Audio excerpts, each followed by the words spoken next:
د ملک د نورو برخو په شان نن چکدره کې هم د جماعت اسلامي کوزدیر لاړه د کشمیر د مسلمانانو سره د یکجهتۍ په مناسبت کې یو پروګرام وشو چې پکې د هر مکتبي فکر خلکو ګډون وکړو. خلکو د هندستان د حکومت خلاف ناربازي هم وکړي.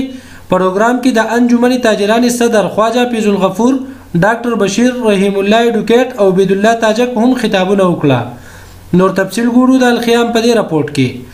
ابو عیسال اظهار الله، الخیام نیوز، چکدره، کوزدیر. نسترګې وغړوئ کم اسلامي جهادي تحریکونه چې په کشمیر کې لګیا دي، که دنیا په هر ګوټ کې لګیا دي، انشاءالله تعالی مستقبل د مجاهدینو په لاس کې دی، مستقبل د اسلامي تحریکونو په لاس کې دی، او مستقبل انشاءالله د اسلام د انقلاب دی.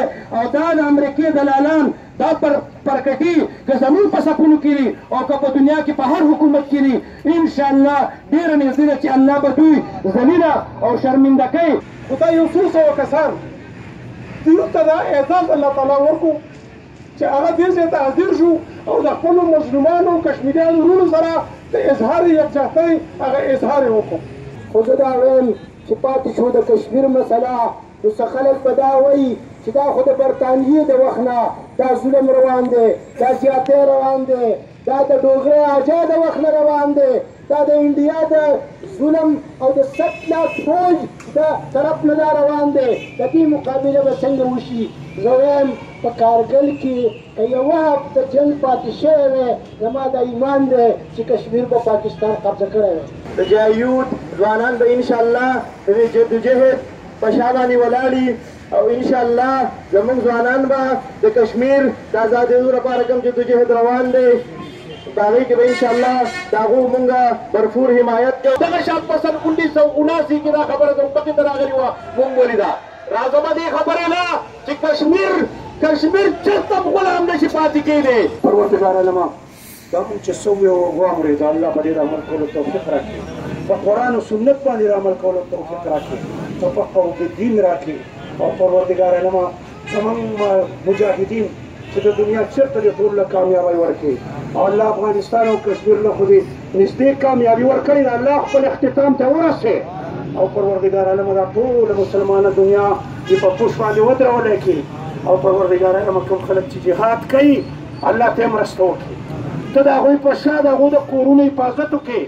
او دا کوم خلک چې د هغو په شا باندې ولاړ دی، دا مجاهدین او دا مرستیان، پروردګار علما ته د دوی زړونه خوشحاله کړي، او په هر هغه سوال ورکړي چې الله دوی ته خوشحالېږي. او پروردګار علما ستا دین د دې ملک کې ستا د دین دپاره دا ملک ازاد شوی دی، موږ وعده کړې وه خو موږ پوره نه کړه، الله موږ معاف کړي. او پروردګار علما په دې ملک کې د اسلامي نظام دپاره دا ټولې ډلې، ټولې جبهې او ټول ګوندونه الله متفق او متحد کړي. او پروردګار علما موږ چې د امت مسلمه کوم خوب لیدلی و، هغه د امت مسلمه هغه خوب الله زموږ رښتیا کړي. او پروردګار علما زما دې وروڼه دا دلته راغلي دي، خپل کارونه پرېښلي، که نه داسې وزګار خلک نه دي، الله دې له ډېر لوی اجرونه ورکړي. او پروردګار علما اسلامي تاریخ جماعت اسلامي چې زموږ نه انسانان جوړ کړي دي، او موږ یې په کلمه پوه کړي یو، او موږ ته دا خبرې ښوولې دي، الله د خلکو زړونه ورته مایل کړي، ستا د دین دپاره، د بل څه دپاره نه، ستا د قرآن او د سنت دپاره. او پروردګار علما دا ګوره واورئ، اسلامي انقلاب د هغې پورې نه راځي چې قرآن هر یو نه زده کړی، الله موږ په قرآن باندې پوه کړي. او پروردګار علما دا مسلمانان چې په دنیا په هر ګوټ کې دي ته الله پاک د هغو مدد وکړي. او پروردګار علما زموږ د ټولو حاجات پوره کړي، زموږ ضروریات پوره کړي، زموږ قرضونه ختم کړي، زموږ نیک اولاد هغه خلکو له ورکړي چې اولاد یې نشته. او پروردګار علما د چا نور څه ضروریات دي هغه ته به پوهېږي. زموږ مدرسو طلباو پرون په 113 کسان د خانپور په مدرسه کې فارغ شوي دي، او په دغه کې چې کومه دی په ورسک کې د یو ډېر بهترینې او ښایسته جومات او مدرسې پرون افتتاح شوې ده. پروردګار علما په هغې کې هم ډېر لوی خیر او برکت واچوي. نور د مدرسو مشران او استادان او علماء کرام موجود دي، د هغوی په علم او تقوا کې الله برکت واچوي. او پروردګار علما موږ د علماو مخې ته د خپل زنګونانو د ماتولو لپاره چې دین کې زده کړو، موږ ټولو ته هدایت وکړي. او پروردګار علما د دې دنیا کې د ژوند آخري سلګۍ پورې د نیکانو صالحانو ملګري وساتي، او د قیامت په ورځ موږ نیکانو صالحانو سره پورته کړي.